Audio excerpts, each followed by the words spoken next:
No, we're going where you want to start.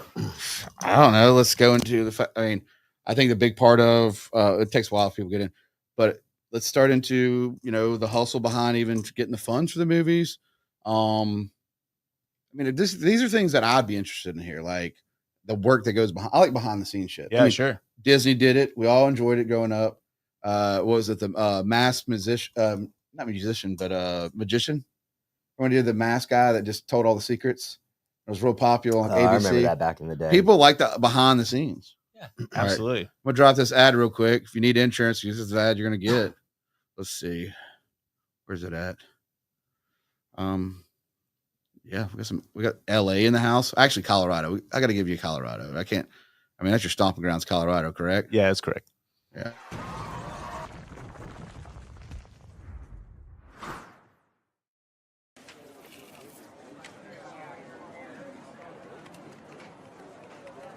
We offer home, auto, commercial, builders, lips, and life insurance. Oliver's good. Oliver Shots Insurance.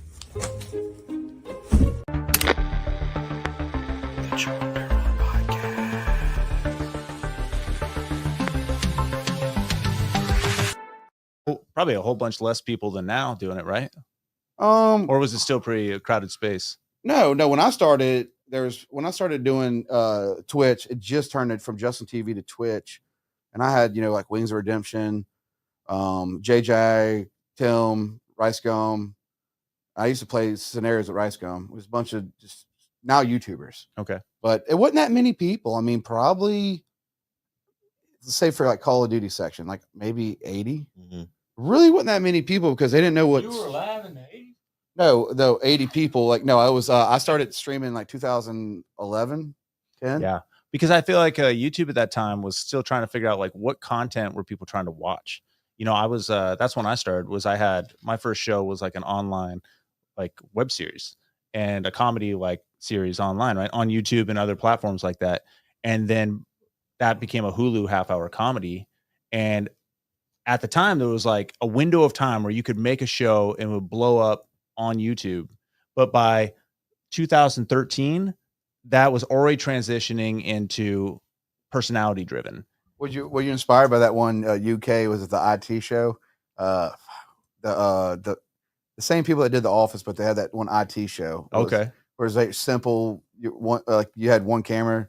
And they would film in just like an office. Is that similar to what you were doing? I hadn't watched any of yours. No, don't worry about it. I'm gonna check it out. Like I didn't know that's how you started it, but did you do like you had this this office, or did you have this one space you started filming in? Well, so the show is called Workshop, and essentially it was about when I moved to LA originally. It was to be an actor, right? And so one of the ways you get seen as an actor is you take these things called casting director workshops, and they are where you pay $40-$50 to go into a classroom like setting with a casting director of different TV shows, whatever, a lot of times it's like their assistants and whatever.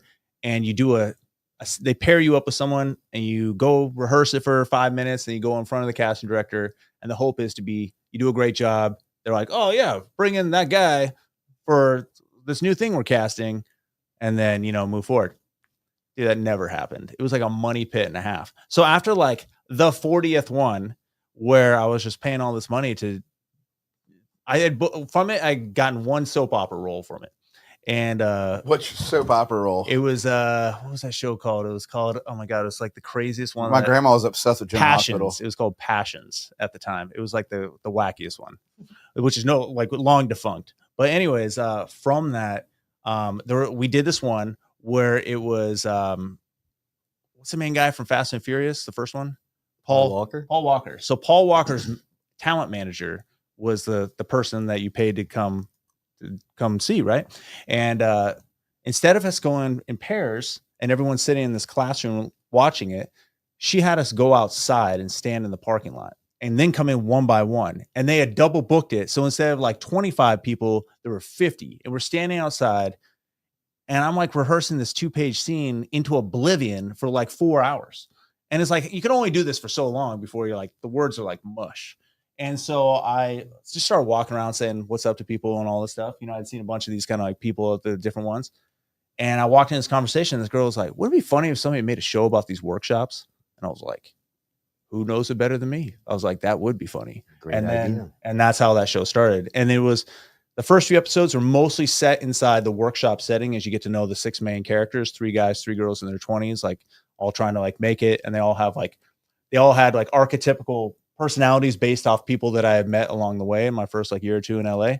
And then it started branching out into like going out on auditions and like your crappy side job and all that stuff. And that show, like we made it on a dime. By like episode 6 of the first season, it was like getting written up by TV Guide. It was getting featured on all kinds of big places. People, I don't know. I'd be like, how did this even get connected with this? And then this like all the soap opera blogs. There was one guy in our show who had been on a soap opera, like really been on a soap, and they all picked it up because they were stoked on it. And then I was speaking on the Screen Actors Guild at SAG. I was on like panels, like, and this is like a no budget show. And then after season 1, there was so much interest that we did like a Kickstarter at the time, which Kickstarter had started a month before. So no one even knew what Kickstarter was at the time. Never heard of it. Never heard of it. I had to explain to I kind people. of dived in a little bit. That was one of the first people that just started donating money to like the fidgets and everything. Like if I had extra money, I'd be like, I'm gonna go on Kickstarter. I was obsessed with the idea. Like I'm gonna give a little money here. Dude, Kickstarter, yeah. And we got featured on Kickstarter. I was like one of the first people to have the idea to like record a video talking to like, hey, this is a show. This is like what happened season 1. This is like what we're gonna do. This 5-minute kind of pitch, video. And we raised like 15 grand, which was to us, just moved to LA with no money. We raised 15 grand to shoot season 2. But you did, on your focus of doing the show though, it wasn't like about making money. It was about your frustration of trying to get gigs. It was, and it was also like I saw even early on that like acting was, I'm one of the 6 main characters and acting was my passion. That was why I was doing it. But I realized really early, I was like, man, I'm really good at like putting together whole teams. These 2 season 1, even though it's a super low budget show, we had, I think, something like 75 co-star and guest star roles in like 100 locations for season 1 on a dime.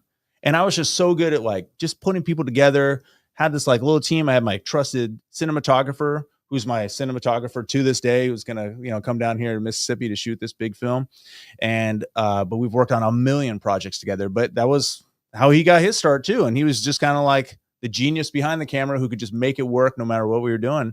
And then that show, season 2, we learned all the things we needed to learn from season 1, what was working, what wasn't. And then we put it all together for season 2, made it look crisp. And that's when we met season 2. And then I'd spoken on the SAG panel in season 1, and the guy who was sitting next to me on the panel reached out to me after we finished production of season 2, like after we finished shooting the show. And he was like, hey, I got to connect with Hulu. He's like, I love Workshop. He's like, put together like a sample episode of what season 2 is going to look like. I'll reach out to him. Boom. Hulu picked it up. And we were the first ever half-hour comedy. That's fucking cool. It was amazing, dude. Yeah. And we were the first ever half-hour comedy on Hulu that wasn't a network show. I mean, it was crazy, dude. And it happened within like 2 years. Did they give you a check right off the bat to produce a show? Like when you were doing it, or how'd that work? And they're like, hey, we're picking you up. Do you have to wait in the mail for, 4 months because it costs money to do all this stuff? And that's kind of why y'all are here. Y'all are, let's dive in a little bit, with the films, Trent's from here. Trent went to LA, did dance and worked on movies, and he's a coast boy. So it's a situation where you were talking about like it takes money to do a film. So guys, that's what we kind of were on. We're gonna be diving into the coast stuff. But so how long did it take for Hulu to help fund your dreams? So Hulu, what they ended up doing was they paid us for a distribution deal. And so we had already made the show, right? Season 2. We'd already filmed the entire thing from that like Kickstarter. Plus we got some extra financing from, random people if we needed a little bit more. So we had the whole season 2 shot already. And then that guy who sat on the SAG panel with me, he connected us with this Hulu deal. And then how we made money was getting the deal for it to be on Hulu. So then, they paid us some money. And then every time eyeballs were watching the show, then we would every 3 months get a paycheck in the mail. for depending on how many people. And sometimes it'd be a fatty paycheck, and sometimes, it'd be a little more. But, when it was on the front page originally, that's of course, like anything, when something premieres, then the views spike. But it was a great experience. I mean, it was an amazing experience. And it's like crazy because I had no idea what I was doing. I mean, I just kind of like dove in, was making the show just out of passion, really. And then for it to go from that to what it ended up becoming. Got some balls on that because, I mean, you're a worst critic. So for you to put something out like that where you're like, shit, will this work? Yeah. So is it similar on the situation like Trent? You did like a Mazda commercial and you told me that you got paid like royalties after the commercial. Yeah, residuals. You still get residuals every now and then? No, not from that commercial. I haven't seen residuals from that in quite a while, but when they were coming, they were coming. And is it similar with your Hulu deal? So I had a 5-year deal with Hulu. So for those 5 years, we get residuals. But let me tell you how residuals work. This is crazy. And this is something you don't even know. So my wife, who's probably watching this in Los Angeles right now, her parents are the actor and actress who played Ferris Bueller's parents in the movie Ferris Bueller's Day Off. They met on that set. So that's her actual parents in real life. And so they both worked a ton, especially in like the 80s, early 90s. She's born in 91. So then, of course, once they had kids, they slowed it down to like raise the kids and stuff. But during those peak years for her parents, they were crushing it. And they still get residuals to this day. And especially for Ferris Bueller. I mean, that movie is like iconic, right? Yeah, it's like you said, they were not together. Right.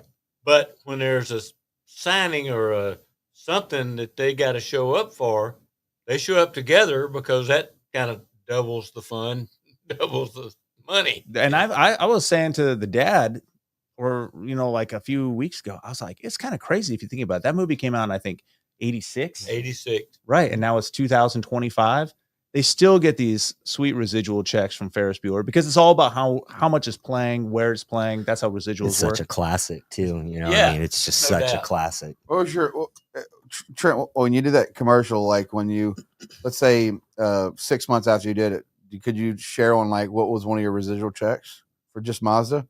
It's gotta be something pretty decent.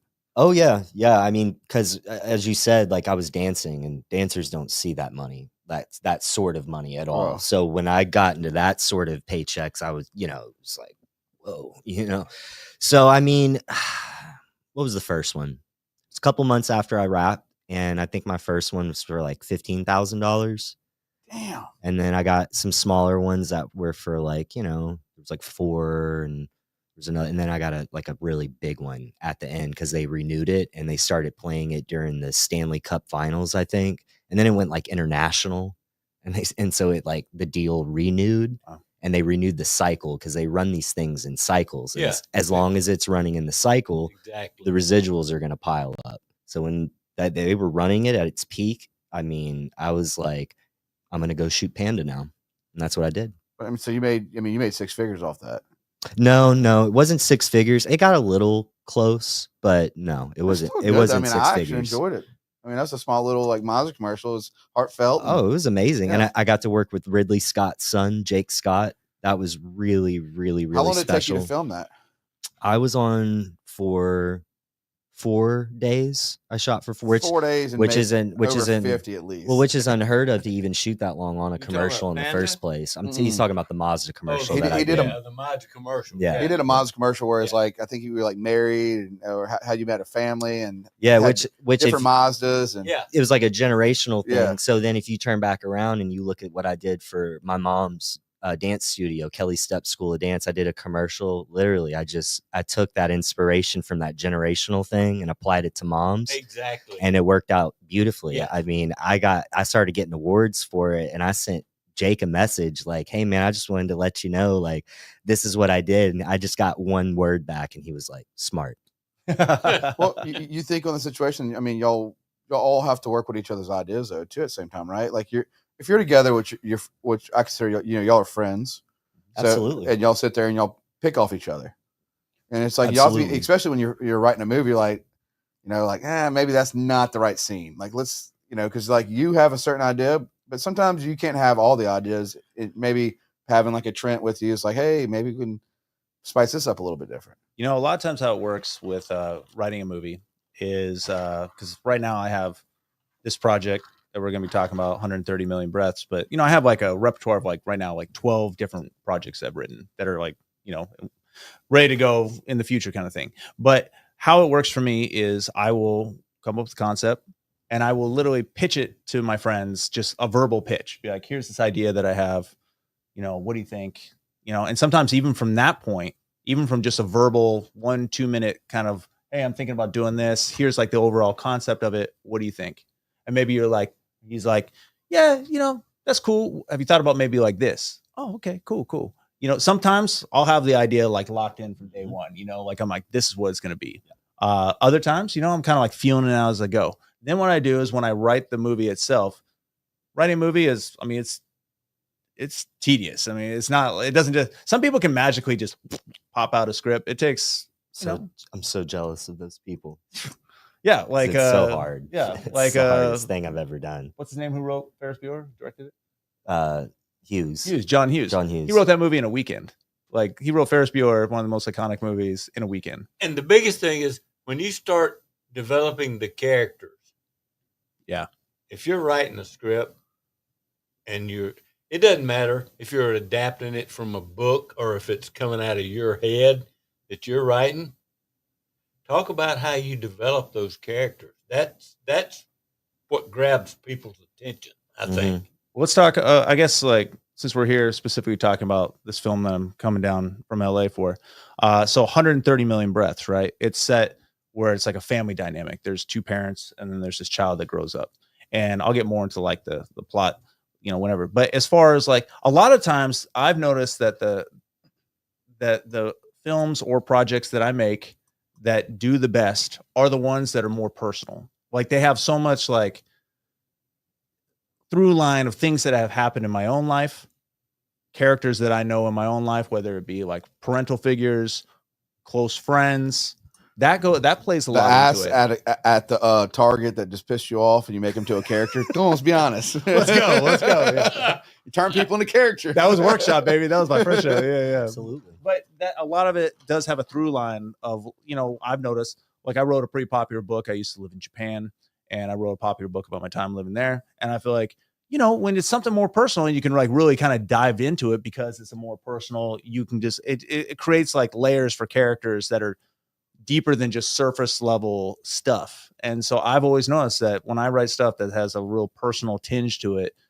in this case, like, I don't know if you want me to go into it now, but I can talk about more like what the film is later, but it really has a lot to do with my own life in a lot of ways. Well, I think you're a writer. So yeah, I look at The Godfather. My kid is named Marty Wilson. He's a big time marine artist down here. He's painted most of the coast. Unbelievable. And I have a lot of his, I have his Hemingway. That's he did a Hemingway that's ink on paper, it's not even a G Clay, and he don't ever get rid of his originals. And I have it in Jackson at our lobbying office, and it is one of the most beautiful pieces that I own. Nice. And he gave it to me for my birthday. But like because I sit with him while he's painting at 2-3 in the morning, and he's like, whether he's pissed off his girlfriend or whatever.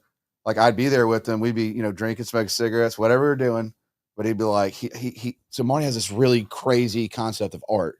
So he'll go and he lives in Bayview, beautiful home. This house, it has all his art in his pools. He's got his fence in his backyard is made out of old school brick with lanterns that actually are lanterns. But if he gets upset or depressed with like an argument with his girlfriend or family, he'll grab that painting off his fucking wall in his living room and put it on his easel. Turn on Journey and then start painting and just start painting and painting until he stops. I was at with him one time for 5 hours, like 5 in the morning. And he grabs, he don't care if it's fucking even dried yet. He grabs that painting and puts it back on his wall. And then when he gets up in the morning, he takes a cup of coffee and looks at it. That's awesome. He's like, that's the expression of what he's going through. So everything he paints, people are like, hey, how's Marty so realistic with his art? It's like, he's like, most of his pieces are, 400 hours. And he got that from his dad too. Yeah. There's no doubt about it. His personality reflects his dad. It's all through anger and depression and personal thing. People always, making comments and he puts it through his art. And I think that's a lot of writers who do that. Like I said, Ben Priss, that's been on the show, did Squidbillies. He did all the illustration for Squidbillies. Mhm. If you know, like I send Ben never got royalties for Squidbillies illustrations and stuff, but he hand drew everything, and he has his own outlet. I was able to get his book.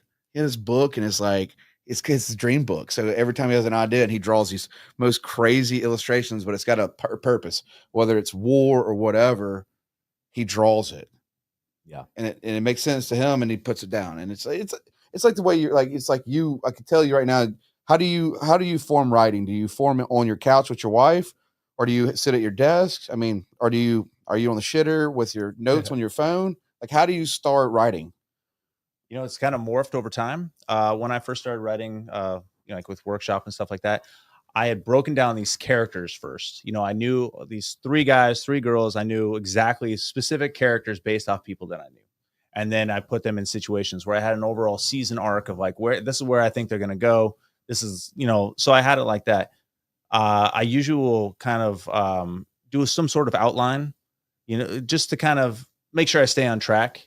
A lot of times, if I just brainstorm, I can pretty much come up with an outline in a few days. Okay, this is a scenario. These are the people. This is what they're going to go through. This is the beats, like the emotional beats they need to hit. This is the conflict that they need to have, and then and then I'll write a first draft, and then I'll build on that. I'll be like, okay, so now, like the first draft of this film was 90 pages. Okay, and what usually the way it works with a movie is you equate 1 page to 1 minute. So if you have a 90-page script, that's 90-minute film. So this script I wrote the first draft 2.5 years ago. And then over time, the script has gotten to where it's 111 pages. That's what it's at right now. So if you think that's, 1 hour and 51 minutes, I'll probably chop it down to where it's 1 hour and 48 minutes by the end. So it'll be 108 pages. But and a lot of that comes from feedback. So I'll finish the draft. I send it out to people I know, that I trust, to read it. And then he seems like a friend that will read it.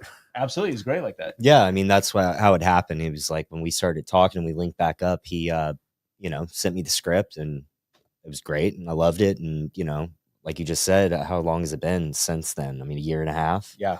Almost 2 years. Yeah. I mean, you sent it to me. Right. For the film office to look at it. Yeah. Yeah. Yep. Yeah. So, and it probably would, who knows where it'd been, there was from the time I wrote it, then there was it almost sold immediately to another director friend of mine, who's done a lot of stuff. And then the writer's strike hit. So I don't know how familiar you are with that, but there was a big writer's strike. None of that shit. So there's a big writer's strike in LA. It lasted for essentially 5-6 months, and everything stopped for everybody, Well, and as we're Bring talking it up a about, little closer. as we're talking about what they're doing, we went through COVID, of course, and the film industry shut down in LA, Atlanta, Seattle, everywhere. a lot of places just shut down. Not in Mississippi. We did 4 films during COVID. Shout out Mississippi. Yeah, just as a little shout out.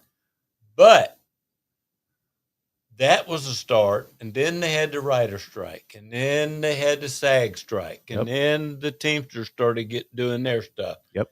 And money went offshore for financing movies.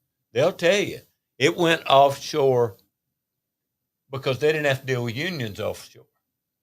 So it'd go international. so he's talking specifically like UK, Ireland, pretty much all of Europe, Eastern Europe, Thailand, Yep. Those kind of places.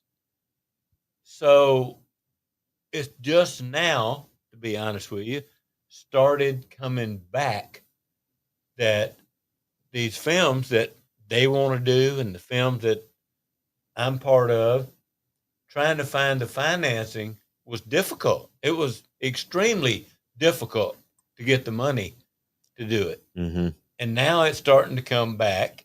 And I'm glad that I've been working on this for 2.5 years with y'all, that we can bring a film like this to the state of Mississippi. I'm looking forward to it. and I'll tell you, Thank you. And this is the truth. Mississippi, especially down here, has never seen a film like this. Period. Yeah, because it's sci-fi. I'm kind of excited about it right now. Yeah, I'll just give you a little rundown of what the film is. It's called 130 Million Breaths. It's set in a world where when you have a child, they scientifically figure out a way to know how many breaths your child is going to take in life. And you can even keep track. And the reason you want to know is because in this world, if your child ever wants any sort of great job, whether it be work at a corporation, they demand a known breath count. If you want insurance, you have to have a known breath count. You have to be a known commodity. Anywhere, be a doctor, you have to be known. But they don't have to know. Your kid doesn't have to know. You can live a free life, but they're kind of relegated to the substandard jobs in life. So it's about this husband and wife who are older, and they've been trying for many years to have a kid, and they're kind of like right at the edge of not being able to. They're finally able to have one, and they decide for the betterment of their child to know how many breaths he's going to take in life. And he's born with 130 million, which is 15 and a half years old. So then they raise this kid knowing exactly how many breaths he's going to take. And then the real conflict, of course, is as it grows up, is what do you do with this? Because the dad is like, well, let's give this kid the best life. We only have one kid. We've waited so long to have him. Let's give this kid the best life possible. Anything he wants to do, anywhere he wants to go, anything. And the mom's like, yeah, but if we do that, then he's going to be overstimulated and breathe faster. He's not even going to last to 15 and a half. Let's take away all his stimuli. No school, no friends, no nothing. Teach him to breathe as slow as possible. Bubble boy. So he can, become a bubble boy. So we can stretch out his life and make him last longer. So we have him for longer. So which is the right way of doing that when you have this situation? And so it really follows that family dynamic as this kid grows up. And then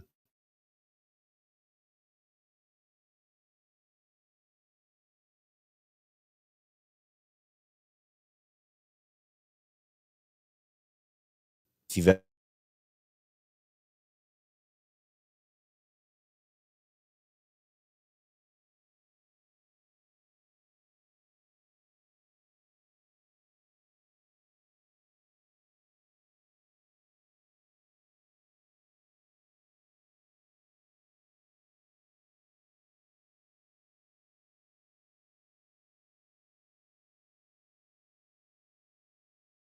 when like 15 years or something, he shot with the same 12 years, for 12 years. They shot the same. You literally watch this kid grow up in real time on the film.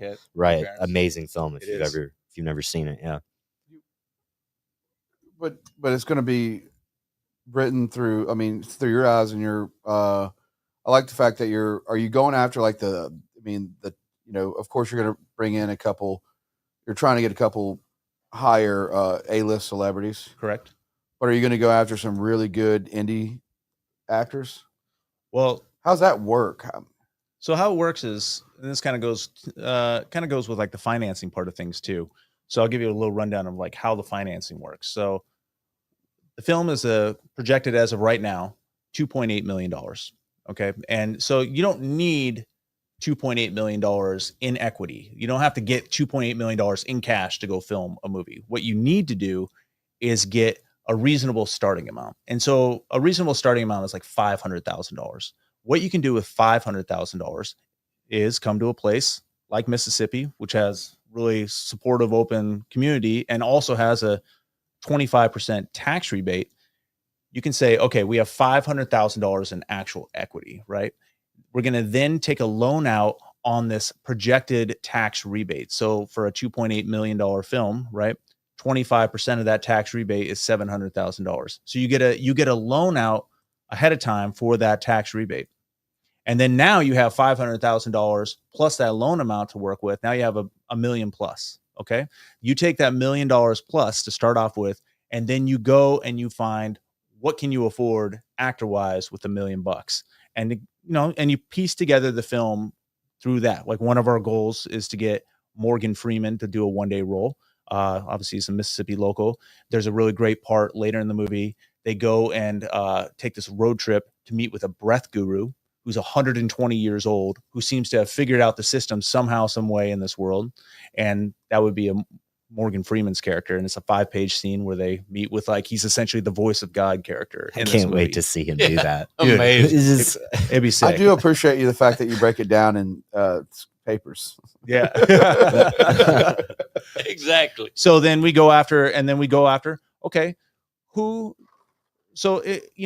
some of it's creative choices. Some of it is also from a money perspective of like, okay, who do we cast for the two lead parents, right? Who are really the leads. The kid, we're gonna have to cast multiple ages. Your in-laws.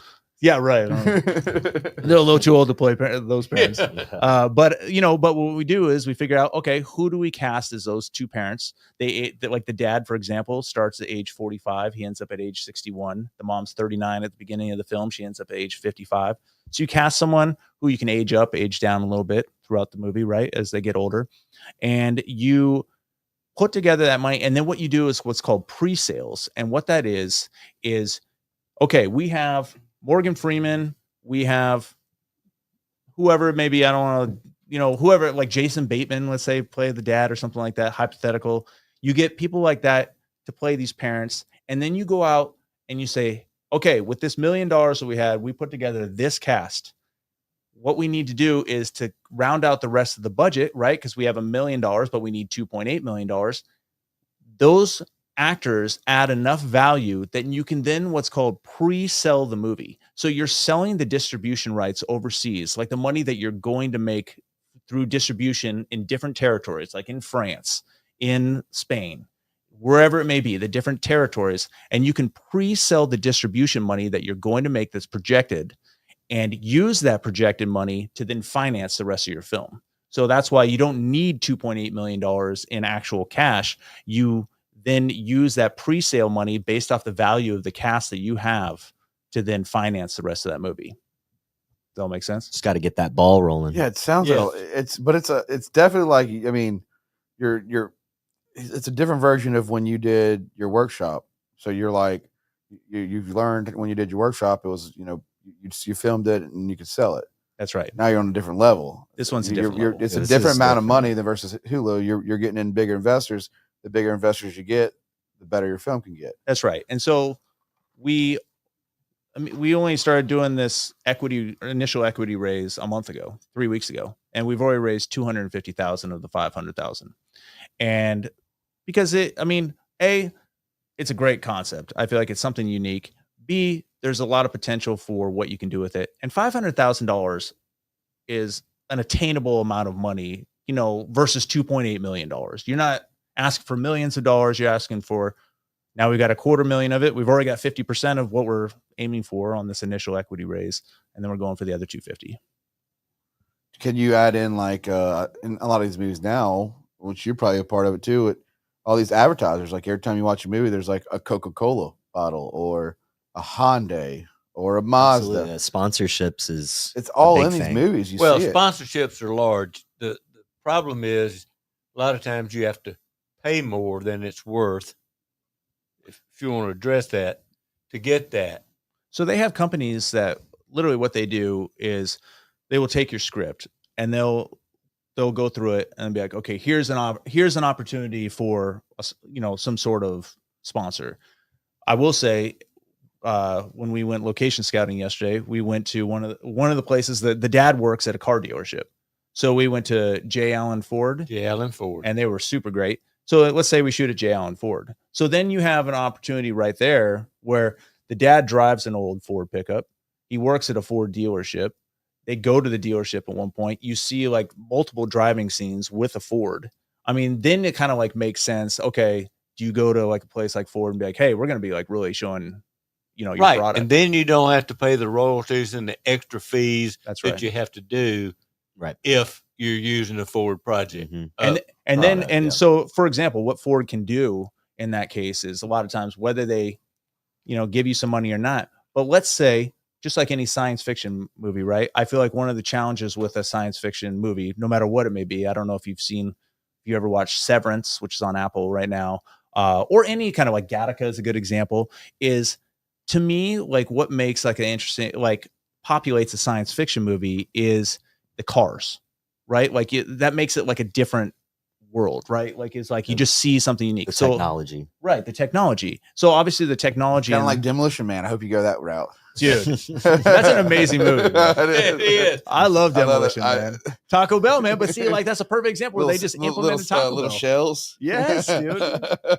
But they, think that's like a dream sponsorship for like Taco Bell, right? Because I mean, that's such a big part of the movie is like Taco Bell, right? So it's the same kind of thing. So then we can go to Ford there's companies that are kind of like the intermediaries that are looking for sponsorships, and we'll say, hey, Ford, we need some like interesting looking cars of yours to be in this movie, to give it that like unique look. You grab a couple of concept cars because they have a shit ton of futuristic ones. Yes. Yeah. That's where it comes into play, is where you're like, hey, we need some concept cars that you would never really have access to otherwise, to give it this like, okay, now we see that we're in this like sci-fi world beyond the VFX that's in the movie. You see the cars that they're it's not a Ford Explorer. It's just the Ford concept. The Ford concept. Mhm. Exactly. And what year is this in? It's set in like essentially like a now, but like an alternate now, where like this technology exists, like a tomorrow, essentially, where this technology has existed for a long time. People interact with it in this way. And there's multiple reasons for doing it that way. One was, I feel like there's no way to like set it 100 years from now. Who knows what 100 years, and especially on a budget of 2.8 million, like it's silly. So you just make it more like it's almost like in a way, like a Black Mirror, where there's just like little things are different throughout the movie to kind of like. I'll let you borrow my Lightning. It's my baby, but you can Ford. Appreciate you. My little black Ford Lightning. I think it's 600 horsepower. It's AC's not working right now, but I can put the AC in it. That truck's sick. That's awesome. Thank you. It's an iconic truck. It's a Fast and Furious truck. Yeah. That's why I got it. Like, it was my dream truck. I watched Fast and Furious 1. I went to the movie theater. I was in 8th grade. And I was like, one day I'll own that truck. Now you do. And Yeah, you it's a got black. it. They only did 8. They quit making them, and they did 843 in black. Wow. And it's just a regular cab truck, but it's fast. It's Mhm. supercharged. It is loud. If you need to use that, you're more than welcome. If you make Thank it, you. yeah. But it's There you people go. people There know you that go. you can't find them anywhere. They're like, you really can't. There's not many people that have Lightnings here. They're nowhere. They are just one of them trucks that are now they're starting to become like a collector truck. That truck to me has got 163,000 miles on it. It runs. I mean, when I first got it, I was in the mid 12s, but the sound of that truck and the way the feeling of it and the cab of it's just it's lowered. It could pass as like a little futuristic truck because Very it's just that supercharger is just. Mm-hmm. Yeah, and I want to take a moment to address something from what you just said, and that is what I've noticed from second one of coming down here is how generous people are with their time. Yep. Their like we went like J. Allen Ford, we went over there, and I didn't know what to expect, and those guys were just welcoming us. The way you just like offered to let me use your truck. And I mean, since coming down here, man, I mean, you had told me before I came down here, and I think you had mentioned it too when we talked on the phone, but like the generosity and kindness of people down here has been off the charts. Yeah. From the second I walked off the plane, and I appreciate that because it's just I mean, makes it so much easier. It's like if any way I can help you, like, I mean, I also have a built scooter. It's called a Ruckus, but it's like fully built, like stretched out. Looks like Mm-hmm. this one was built in L.A. Cool. Ruxer's built this one, but it's a full stretched out, but it's like a long stretched out bike with 12-inch by 8-inch wheels, very deep. It looks like a little Tron bike, but I mean, if you're more welcome to that too. Thank you so Probably much. save some money on that. Yeah. I don't care because I don't really use it anyway. So if, like, I mean, every now and then I use it, but if you need to use it, it'd be cool for me to be like, damn, that's my little scooter there. Hey. Hey, damn, that's the Lightning right there. Making a guest appearance. Yeah, I mean, it's just kind of cool. I mean, because my big thing about having y'all on is like, I'm glad y'all are still kind of fighting before AI takes over all the world of movies. It's going to happen. Well, independent movies They're the best. are a different breed. Y'all agree? Absolutely. Yeah. I mean, Go ahead, Trent. well, I mean, it's just we're kind of unfiltered. We're not the studios. We're You don't like have to make decisions through committees. Yeah, I mean, to me, it's like Exactly. the true independent filmmakers are like the last line of defense for storytelling and filmmaking right now. It's like there's so many of us that are really, really good at what we do, Yeah. but it's so hard for our voices to get out there because the things that run the world now are big IPs like, Avengers and Star Wars Don't watch and any of them Jurassic Park. And I love all of those movies. I love them, but there is a place for small. I mean, think about that. It's like, a typical Marvel film, like on average is, just production alone is $250 million, $300 million. Imagine how many movies you could have made for that budget alone, like smaller. So there's a space for us still, And that's that's where I want to just make a statement for the Mississippi Film Office and what we have done for the last, I don't know, 15, 20 years. 2004, they put their incentive up. Mm-hmm. Let's dive into what got you a. Let's go into a little about your story about like who you are and what got you into the Mississippi Film Association. I mean, this is important for people to understand because they're like, what is he talking about? Because like we don't know a lot about film here. Mhm. I'll be honest with you, we don't. You know that. Yeah. Well, I mean, that's part of the mission is to make people more aware of film, of what's possible, creating jobs, creating a new industry, creating infrastructure. And I'm not taking over you about I the know. talk. I was just going to say one thing. Like there was something recent that happened. There's an amazing movie that was made called Sinners, right? Ryan Coogler, he did Black Panther. Michael B. Jordan was the star of it. Huge, massive film, $1 billion now, I think, at the box office. You know, that whole film took place in Clarksdale, Mississippi, and Yes, he it did. and he went there and he wanted to shoot there, and they told him no. They turned him away because A, there wasn't enough money in the pool, and B, most importantly, there was no infrastructure. So he had to go over to Louisiana to make Louisiana look like Clarksdale. It's like part of this mission is not just to make movies.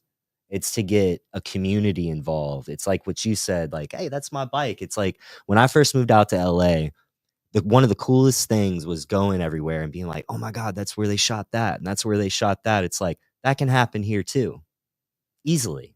You know, I mean, with all the people that he knows, all the people that I know, all the people that you know, and who this person knows, and this, it's like if we are able to band together, Mississippi, the Gulf Coast is such a special place. It's like you could create your own thing here, you know, and that is what we're trying to do, is to educate, to create jobs, to train the future workforce. We've been working with some people at Pearl River Community College, and who's your friend that works up Ron there? Haig. Ron, amazing guy. I've worked with him a couple of times. I met Emily him through teaches. Bill. She's an instructor for Pearl River from home. Yeah, amazing. Yeah, so Emily works. She's been there for over a decade. So Oh, yeah, yeah. so just what I was going my tangent off of was like, you know, it's not just about making movies. It's really about training people, educating people about movies and how to do them, and not just do them, but do them the right way.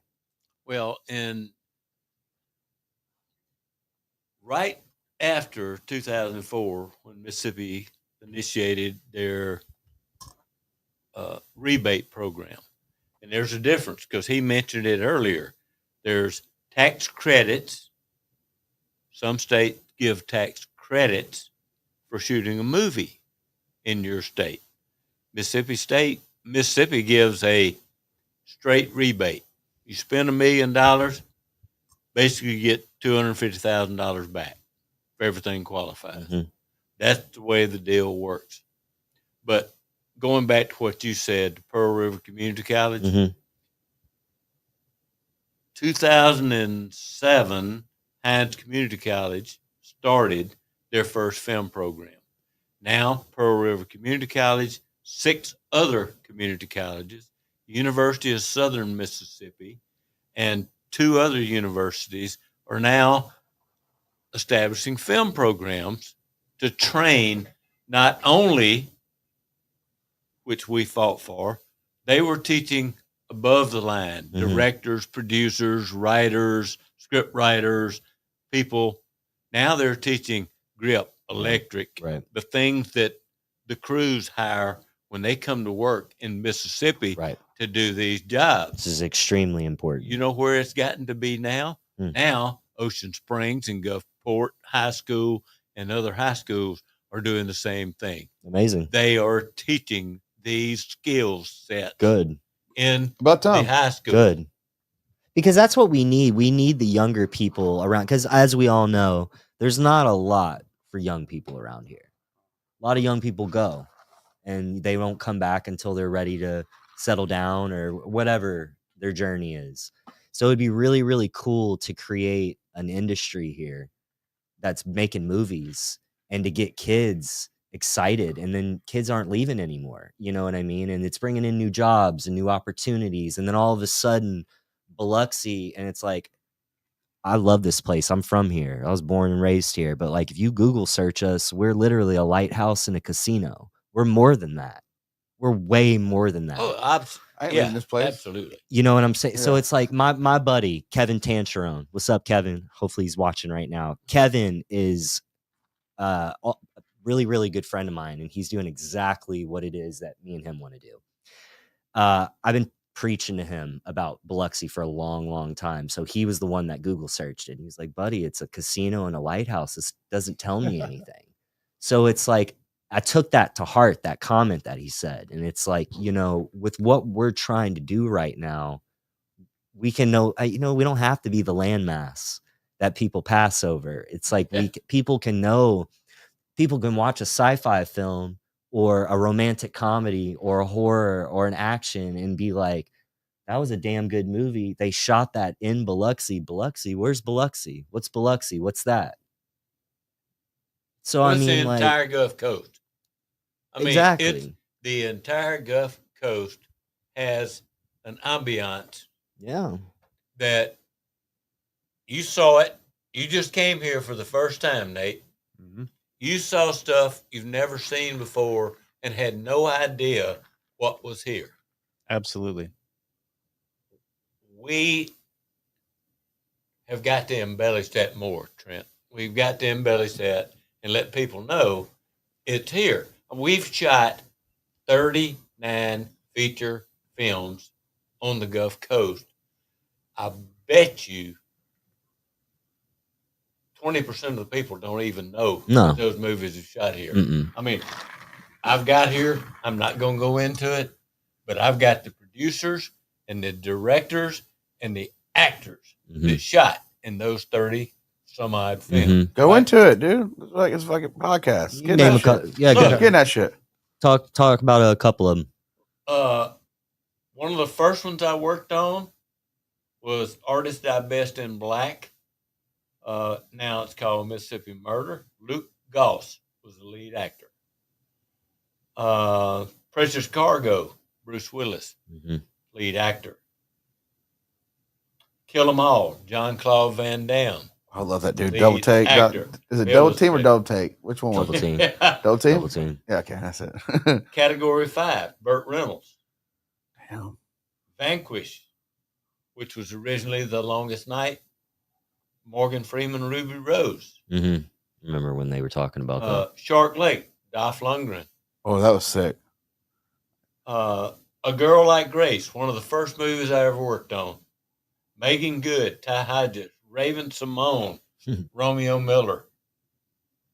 Ain't that Those are Master from P's the old son? school, man. Okay. That's from the old school. Joe Baby, Ron Perlman, Harvey Keitel. I think one that was really big of note for me, at least, was when Paul Schrader did the card counter with Oscar Isaac. Like that was Oscar real, Isaac, Tiffany Haddish. like that to me, like that's. I mean, him as a writer and a director. I mean, he's top Kai tier. Sheridan was in that. If you don't know who Paul Schrader is. Arsenal was Adrian Grenier and Nick Cage and John Cusack. I mean, people don't know. I'm going to put that up now. That's enough. No, but People don't know that we've had all this cinematic stuff here with these kind of actors and actresses. They just don't know. Yeah. You know, and what I'd like, I mentioned to you and to you yesterday on our Scout, it would be so cool if we could get the message out that we need the people in Mississippi that have money, that have the wherewithal and the risk tolerances to invest in what you're trying to do, Nate. Yeah, thank you. And what we're all trying to do, and put together, I mean, it's a supposition. Put together a film fund of 50 guys that put up $100,000 a piece or $500,000 a piece, then you got money to do movies after movies after movies. And I'm going to bring up the Internal Revenue Code 181 that President Bush started. Then it was supposed to expire this year. Trump reenacted it. It is a fun, not fully sure, but I think from what I've been told, if you invest in a movie that year, if you invest in a movie, you can deduct dollar for dollar what you invest in a movie against your tax liability. Now, that's huge. You and I talked about it. It may not be exactly like that, but I can get the legislation and I can put it on your next podcast. But can you think about that?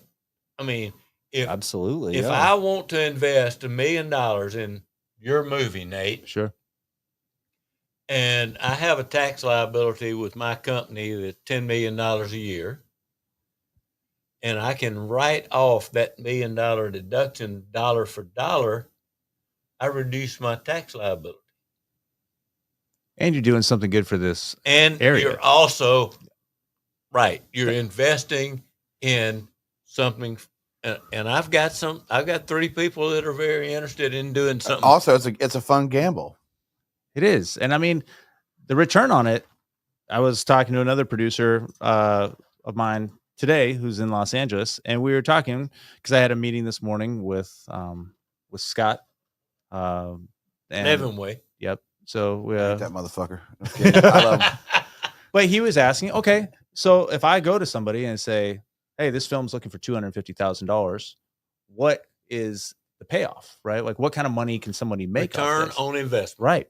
And so this is a really broad kind of like generalized statement, but because the budget could change, we could have more. The way it works is if all of a sudden we get some really big actors with this original $1 million, then the budget goes up because then we can pre-sell the movie for more, meaning instead of it being a 2.8 budget, then all of a sudden we have money to have it be a $4 million, $5 million, $7 million. And then, you know what I mean? It really just depends who signs on to do it. But let's say the movie stayed at 2.8 million. And then the way it works is, okay, so when you think, oh, that movie, it did bad in the box office or it did good in the box office. But how it really works is our goal as filmmakers is to take this movie and sell it to what's called a distributor. And a distributor is a place like Lionsgate, A24, Neon. There's a whole lot of distributors. And what they do is then their job is really, they specialize in getting the movies into certain theaters. What is the streaming deals eventually going to look like? That's what they do. So they do all the marketing for you. They do like, where's the movie going to end up? That's really and they do a lot of the marketing for it. Like, for example, the executive producer of this movie, his name is Steven Rogers, and he was a writer, producer. He's Academy nominated for I, Tonya. Okay. So he did I, Tonya. How that movie worked was that movie, the distributor was Neon, and Neon really believed in this movie and they wanted to see it for an Oscar push. So they put in a ton of money after the fact. They bought the movie, put in a ton of money after the fact to get it out there, to get that Oscar push, which it did. Allison Janney, who was one of the leads, she played Tonya Harding, which is Margot Robbie in the film. Right. Margot Robbie's mom in that movie, Allison Janney, won the Oscar that year. But a big part of that comes from the distributor doing all that marketing, like you said, the push towards just getting where's this movie going to premiere? Where is it going to be shown? Is it going to be a worldwide, audience? Is it going to just be in North America? Is it just going to be in major cities or whatever? That's exactly right. So our goal is to sell this to a distributor. So let's say hypothetically, this movie costs $2.8 million to make. We then sell it to the distributor, for $5 million. And someone invests $250,000. Their return on investment, what they would make specifically on that amount with everything going on, they would end up making $402,000. So $152,000 in profit once we sell the movie. So if we had the exact numbers right now, someone who invested $250,000 would, after we sold that movie, et cetera, they would make $402,000, so $152,000 profit. So there's a lot of money to be made. And that's why people invest in smart films, in films that can do well, that have, I mean, our team on this movie is so sick. I mean, the amount of people that we have on this movie are so crazy behind the scenes. Like the music EP on this film is guy did Blade Runner 2049. I mean, which is like one of my all-time like favorite movies. The sound designer got nominated for a Golden Globe for The Fugitive with Harrison Ford. You know, the VFX guys, they do all the Marvel movies, they do Avatar. I mean, so we have a crazy team. So it's kind of like, if you're going to invest in film, if you ever thought about investing in film, you find a film that makes sense, that has a high potential of making money, and that's where you put your money. Well, that's kind of how it works. That's the big thing down here. They don't know this. They don't know that they can invest money, because a lot of my friends, I have friends that they make millions. I'm so proud of them, but they don't want to pay Uncle Sam. They'd rather, if it's a good write-off, like you said, fuck it, you better go toe to toe with the numbers. What I just told you. They throw money out because they don't want to pay. They'd rather gamble. And it's fun. Yeah. Yeah. Your movie, you get an executive producer credit. Your name is on literally the credits when the movie's rolling. Go to the premiere. You get to go to the premiere. I mean, it's like some fun stuff. I mean, you get to live it. And to me, I mean, it's a blast. And that's what this thing is. Like what he's doing, you know, it's a great opportunity. It's a win-win for everybody, you know, and it's like his project and this type of project is a great springboard of what else can be for the future. So it's like, if this is a good experience and it turns out good for everyone and everybody has a great time on it, we're going to be able to come back and do another one and another one and another one, Well, and without keep a doubt, growing it. Nate, I spent all day yesterday with Nate riding around, showing him the Mississippi Gulf Coast. He saw shit. He's never been to the South before. Okay, because he's from Colorado. They don't come here. Well, no. Then he went from Colorado to L.A., which is it's an indirect route to the Mississippi Gulf Coast. Absolutely. And then Trent was in L.A. and he came home. You know. Do you want to go back to L.A., Trent? No. You got a great life down I here. miss my friends. Yeah, my life is amazing down here, and I love this place. Like this is me. I mean, even when I was in LA, I would come back and visit at least 2-3 times a year. I never stayed away. That was never my goal. It was always to bring, because I mean, I've always, like, that's something that I've always been proud of myself about, and it's something that my mom instilled in me. It's just like, you know, I wanted to always share what I was experiencing with where I'm from. So like, even when I was dancing, I don't know if you remember this, but like right around all that Katrina stuff, when that was happening, me and Mom did that nonprofit organization called Steps. Yep. And we had a huge event at the Hard Rock. I mean, I brought in John Chu, who made a personal message for everyone. He's now the director of Wicked Part 1 and Part 2. I had Harry Shum in there, who was like, had the Pussycat Dolls there teaching the kids at Kelly Steps School of Dance, like the actual choreography from the Buttons music video. I brought all my friends down here, and it's like I've always tried to connect those worlds, and like this would be the ultimate for me to connect what's going on right now. I just think it would be really special, you know. I don't know. That's cool. Call me a dreamer. I think the big thing, like, so I go back to my brother Michael, you know, being in California for a long time, everybody picked on him here. He just didn't like this place. He was just outside thinker. Just like, I mean, he made a perfect score on his ACT. He started doing rapping. He liked wearing FUBU. He just always beats his own drum, just like me. And he had an opportunity to just go to California to have a better life. Mm-hmm. And he did. And he has a gorgeous home in a downtown Anaheim. He comes here and he misses it, but it's like what he built over there. And he'd always be like, man, like, cause I'm a front end designer. So he does back end, I do front end. Mm-hmm. So give me Photoshop, I'm gonna make anything I see in my head. And it was tough on him because he's like, come here, move here. Like, I got you a job, you can work here. Like right now, still in that Apple exactly that Apple computer right there. Mm. No, I had the little gray computer I had, but I'm contracted through his company. So I still do some work, but he's like, dude, you just got to come to California because there's so much opportunity. Like, and I just never did. I was like, dude, I'd rather just stay here, and eventually people figure out that people from the coast can create. Oh, I was still my ground on that, but I'm telling you right now, I'm contracted through his company in California right there on that computer. And because it's just he was just always big push because he's like, there's so much opportunity over there. Yep. And that was what was it? Shit, I mean, it's been right out, like before Katrina. Mhm. But I mean, it changed his life. So I get probably 2003, 4.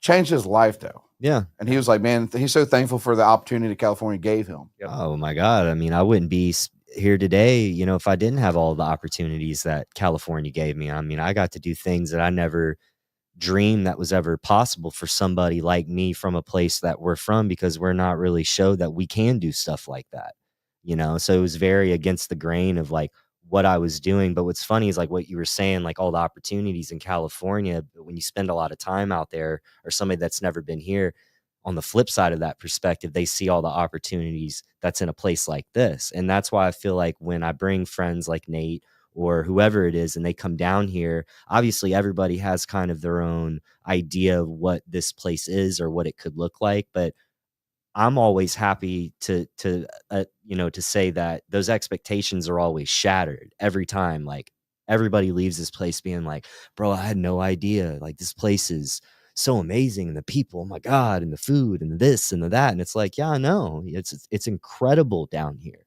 So we have to let other people know how incredible it is. So it's that way, you know, I mean, it's like, it's magical down here. Well, for 31 years with the state economic development, the last 14, 15, working with film, when I finally realized what film could do for tourism Mm-hmm. in the state of Mississippi, Mm-hmm. and with the contacts I had, it's amazing what you said. The people, the producers, the directors, actors that came from LA, New York, New Jersey. I told you this yesterday, Nate. They come down and they drive down Highway 90 and they see all these vacant lots. And they go, why are all these lots vacant? And I said, well, we had a hurricane. Yeah, you might have heard of it. 5 years Yeah. ago or whatever. And It's a little storm most we of had. these people were self-insured. They didn't want to mess with that shit anymore, so they moved north. Or their kids didn't want to mess with that shit anymore, Mhm. so those vacant lots are there. And these producers and directors from LA and New York said, what could I buy that property for? Mm-hmm. And build me a 3.5, 4-bedroom house, you know, on that lot. You know what lots I'm talking about. Well, they go all the way back to 2nd Street, right? I said, $1.2 million.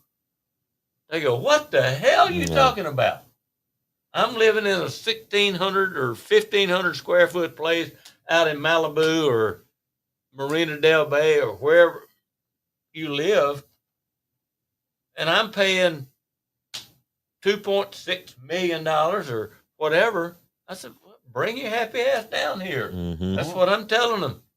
And we've had 2 that have bought property down here. Yeah, and it's not only that too. I'll tell like a quick little story. So there's a gentleman named Herbert Pursley that owns the Blue Rose Mansion. Yes. Hi, Herbert. Is that the one you spilled all the blood on? Yes. That place, Yes. Okay. that place is Herbert. awesome. It Yeah, is. he'll It's awesome. he'll never forget me. No, me and Herbert are still really, really close. But so really quick. So to branch off of what he said, the experience down here of like making a film is night and day from California. Like Panda, my short film. Go watch Panda. TrentDickens.com. Panda. It's good. It's I'll tell it's you, weird. It is actually really good. It's weird. Thank you. Yeah, that's great. Thank you. That movie, I was still living out in Los Angeles when I was getting that thing together. And, you know, I was planning on doing it there. I even shot my Kickstarter like trailer for it to raise money for the actual thing. Shot it all out there. I mean, you know, it's just apples and oranges when it comes to what things cost. So one of the biggest locations that I had in Panda was this mansion scene where like all this like killing goes down, all the weird stuff happens. And, you know, it's a mansion and we're also throwing blood inside. So there's a cleaning fee. And I got really close with the locations guy from the show I was working on in LA called Ray Donovan. He was a great guy, and he was helping me out, and he was bringing me to all these places. And it was like, the best deal that he could really swing me for what I was doing was like, like 50 grand. That was like the whole budget, so I remember you calling So me. yeah, so I'm like, shit, I gotta reevaluate things. So like I come down here, my mom's the whole reason why Panda was shot down here and why I'm talking the way that I'm talking now. So shout out to Kelly Dickens. She talked some sense into me. She was like, you need to come shoot this here. So it's like, all right, I'm gonna come down, I'm gonna check things out. So one of the first places we went to was to go find this mansion. And we found out about Herbert and the Blue Rose, and we went up there, and I'm talking with Herbert, and I'm telling him about everything. I'm pitching him the story, and I just met this man probably 15, 20 minutes prior to all this. And, I get to the end of my spiel. He's like, sounds great. I love it. And I'm like, oh, awesome. I'm like, well, can we talk about like how much you think? He's like, free. And I'm like, free? Like free? And he's like, yeah, and I'll even make you some food. Yeah. And you're just like, wow, like I just met you and you're so unbelievably gracious and hospitable and then coming from a place where, you'll try to go shoot something guerrilla or indie in an alleyway and you're getting run off immediately, or they want to charge you for plugging your phone in to a light socket when you're on break at a coffee shop. I mean, it's crazy. And then you come here and this guy is just like, take the whole mansion. You want to kill 7 people and throw blood everywhere? Go ahead. I'll help you clean up afterwards. Exactly. I mean, it's just like unbelievable sort of human beings that live in a place like coast this. life. Man, it's just definitely like, coast life. it's second to none. And it's like the reason why I still feel like I'm kind of like a good human after living in crazy Los Angeles for as long as I did is because I'm from a place like this. You've adapted very well, Trent. Thank you. I, Thank you. I fucking love this place.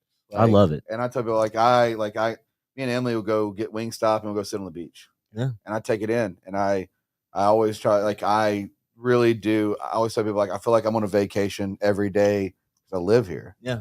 It's got a great smell.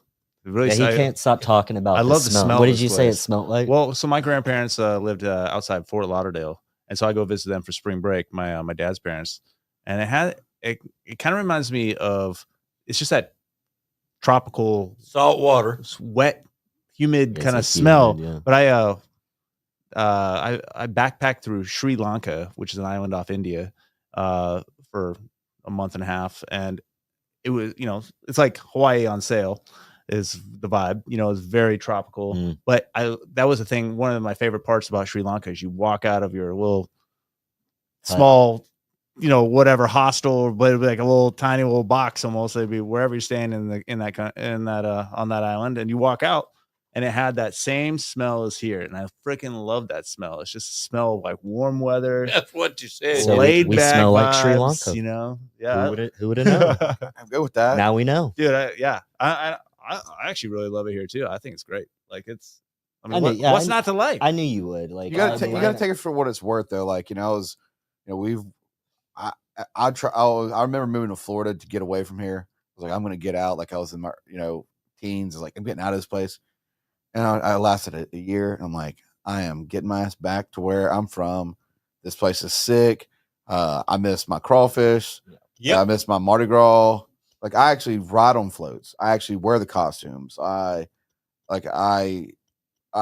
do go. I love when I go to, whether it's my favorite Chinese, shout out South China Buffet on Courthouse Road. It's been there since the 70s. It's got duct tape on the walls, but like they know what It does, because they're trying to hang shit there that ain't been there before. But it's still what I'm talking about. But it's still that place that I just go in and walk in, and it's like I love like, I was telling Trent, I was like, man, one day you do need to do a biography about his mom, because like Kelly Dickens didn't have. I still own Janney King as a cleaning company. I'm coming in next year. I'll be 20 years, and I've only kept this business going because I have an insurance agency, and not many people in my family hit 20 years as working for one company. And I was 19 when I started my first company. This would be my send off to hit 20 years. But like you look at like Kelly Dickens, like she had no money. She was a dancer that started a small little dance studio and just believed in dance. didn't. Besides that, if you ask Kelly anything else out of that, she has real estate properties. David is her husband. This Trent's stepdad. He owns Allstate. I sent him insurance leads. Like we go back and forth.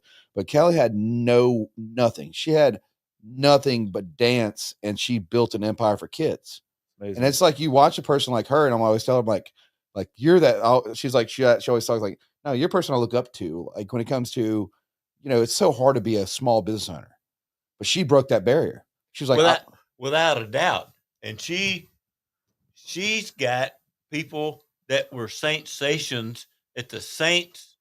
Oh, she got the Hornets and all those shit. She got everything. All of that shit. Mm-hmm. Yeah, she's on year 46 now. 46. Mm-hmm. So she started it out of that her. old. Yeah, she's starting. No, she's. I mean, you would never even know it. I mean, I'm very, very lucky. I mean, she's the whole reason why I am the way that I am. So it's just crazy to watch a person like her. Like she took a store. Like dance is important to me, and you're like, this kind of gets me a little teared up. But like, it costs so much money to have a business. I've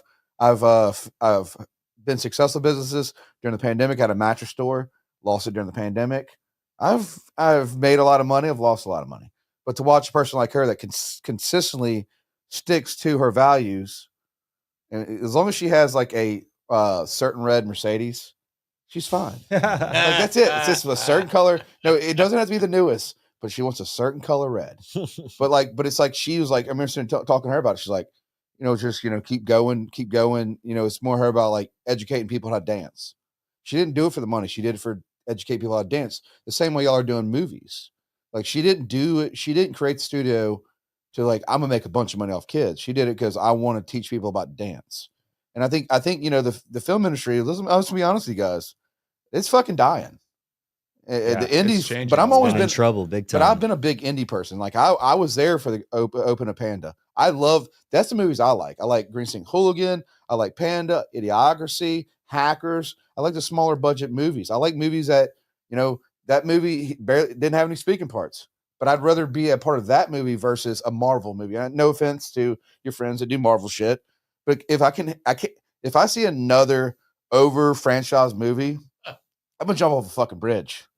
Because it takes a lot from me. Like Night Agent was a good movie I enjoyed, like the TV series. I do like stuff that's kind of like outside the box. Yep. But like, wait till they do this movie. It's a good movie. To me, if the movie turns out as well as the script, the new script that I got is written, it'll be something you like. And I'm glad because I'm so tired of these mafia shooter movies. And I think that's another thing that I want to see sci-fi. We've had a lot of conversations about this. The movies that come down here, for the most part, are shoot 'em up movies. It's usually the same genre that you're seeing, right? Usually. And this is an opportunity to bring something down here that is unique and different, and can help build up this area in the future, because this movie, it's smart, it's different, and it does well. Then all of a sudden, keep coming down here. Because I will say one thing that happened to me coming down here, I had no idea about this place, about what it was going to be, what it was going to look like. I think I told these guys, I was flying in this little small plane from Houston to here, like that was my stop off, Houston here, in a little tiny plane. And I'm looking down as we're getting close to the airport, and I'm like, okay, I hope it's not all palm trees, because I don't want this film isn't like set in palm tree land. It's set in like a middle America type, environment for part of it. And then it's set more like a Biloxi type for another part of it. And I was like, oh, please don't just be all palm trees. I'm like, oh, wow, this is not palm trees at all. And then we started driving around yesterday. We spent all day, Bill and I and Chandler from the film office. We were together all day yesterday. And it's like, this area has so many amazing different locations that you can make into different things. And it's just sitting here waiting to be turned into something great. Like, honestly, I feel like it's like, I just look at it like, this is like an untapped resource, this area that could be so much more. Big time. I think it's like a studio that's natural. Yeah. I mean it's like when Hollywood first started out. It's like, it's got backlight. It's got everything without being backlights in studio. I mean, today we were like, yesterday we did a whole bunch of driving. Today, Trent and I had a meeting in the morning, and then we took a drive for a while and looked at some other locations that we hadn't seen. And we were driving in downtown Biloxi, and I was like, "Man, it looks like a backlot on a studio." That stretch where it was like those brown brick. It was like where like Elsie's is at, and like yeah. It looked like a studio backlot. Those like few blocks. It was like all these like interesting like Howard storefronts Avenue and all of that. Right. Yeah. It could be Lauren Turner's. Shout out to Lauren and Corey, but it could be her house. Might be a good spot. She has a house on Sill Avenue, and it's like a 2-story, kind of like a family home. But it's like it is probably a 1910 house. Cool. But that might be a spot on Seal. Yeah. It's, I've seen it. Yeah, that's good. That's my girl, though. I mean, we went to grade school together, and but like her house could be a good scope of a house because it has that 2-story traditional looking family home. What's next to it? It's another old house. But is it like looking from? I'm trying to remember because I know which house you're talking about. Could you look out of it and see down on another house? I don't know that far. I'd literally have to like just give the address. All I know is her house. When you look at it, you're like, damn. My only point of reference on Seal Avenue is Jason Ryder's house because I used to have sleepovers there all the time. So I'm always like, is it near Jason's house? Probably close. Yeah. Which at Panda, Jason Ryder's house. Yeah. Really? Absolutely. Not a lot of people know that. Thank you, Miss Sarah. So going into like I said, like I'm more as I get older, the more I want to go into like a style movie like this. Like I am over the point of like this world's so crazy right now. I don't need to watch another action mafia movie. I'd rather sci-fi is where I want to be. Yeah. Like one of my favorite movies that I enjoy watching is Ready Player One. Yeah, of course. Like I will watch Ready Player One if you're gonna get me to watch a movie or Pixel. Yeah. Me and I'll ever watch Pixel. It's a fun movie. Yeah. But I don't want to watch. Yeah. I don't want to watch a serious movie. Everything in life now is serious. Mm-hmm. You know, I was talking to my buddy about it. It's like shit. Every time, like I said, like we've hit so well. Like I think a lot has to do is like me being in the cancer world now, and it's so tough when we raise money. When you raise money for cancer, you got to talk to these people, and that's serious. Yeah, and you can't just say, "Hey, sorry about it." You got to spend time with them. So I spend a lot of time talking to people that are battling breast cancer. Yep, and it's hard on me. So when I go home, the only thing I want to watch is something that's a sci-fi or a feel good. Yeah, for sure. I'm gonna go with the horror, but I don't want to sit here and watch another tough mafia movie. Right. Because I'm over that shit. I'm so over the whole. And how many stories of those can you really tell? It's like the same thing it's over the and same over. thing. Well, It's we like, just need more variety with what we're able to watch, and it feels like for a long time things were kind of just going. Take me on a journey one way, and it's cool. It's cool to be able to go to the movies, especially in a place like here in Biloxi where we used to not ever get weird films, and weird films meaning like like The Monkey or Bring Her Back, or a lot of like A24 kind of like more independent, artsy, weird films. So what is A24? A24 is distribution. Is a studio, like a small, like they're out in New York. Yeah, so they make films, like what are some of like most like recognizable? I can pull it up. Of A24 films? What are like the most recognizable? Oh man, I mean the biggest one that won everything was Everything Everywhere All at Once. That was one of A24's big films. Yep. First Reformed was an A24 film. Midsommar was an A24 film. They've done lots of like weird horror films, but now they're branching out into other things. But they hit a home run all the time. What was it was Civil War? Did you see Civil War? It was about like okay, here we go, Ray. So Lady Bird, Ex Machina, Midsommar, Hereditary, Uncut Gems, which is a great movie. Talk to Me, Everything Everywhere All at Once. Interesting movie like 8th Grade, Minari, The Lighthouse. I've seen Lighthouse. Yeah, that was a good one. And that's what we're talking about, like those sorts of movies. But these movies, I mean, they're all like interesting, different, smart movies. You know what I mean? They're like The Lighthouse is freaking different, right? Like it's not your same old kind of movie. Boondock Saints guy, bro. Yeah, exactly. Boondock Saints is one of the best. No, I mean, it was just I like a black and white. Give me a black and white. Yeah, bro. Totally, man. Like I'm cool with that, but I just don't want to watch another.